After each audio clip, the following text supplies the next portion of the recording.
حضرت ابوبکر صدیق رضی اللہ تعالیٰ عنہ کا عدل و انصاف۔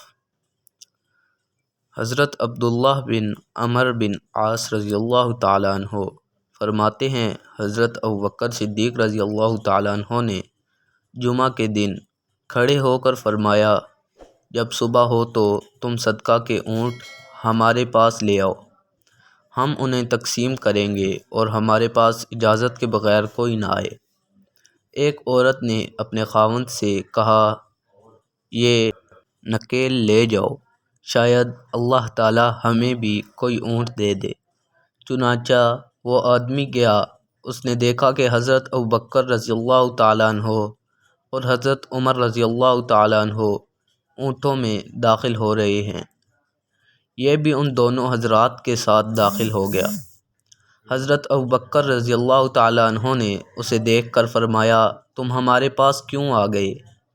پھر اس کے ہاتھ سے نکیل لے کر اسے ماری۔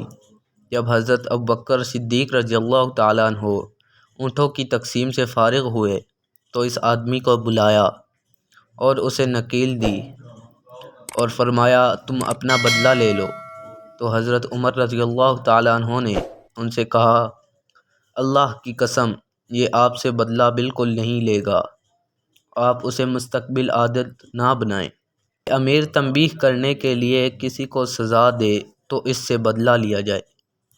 حضرت ابوبکر صدیق رضی اللہ تعالیٰ عنہ نے فرمایا، مجھے قیامت کے دن اللہ سے کون بچائے گا؟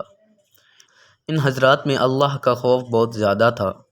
حضرت عمر رضی اللہ تعالیٰ عنہ نے کہا، آپ اسے کچھ دے کر راضی کر لیں۔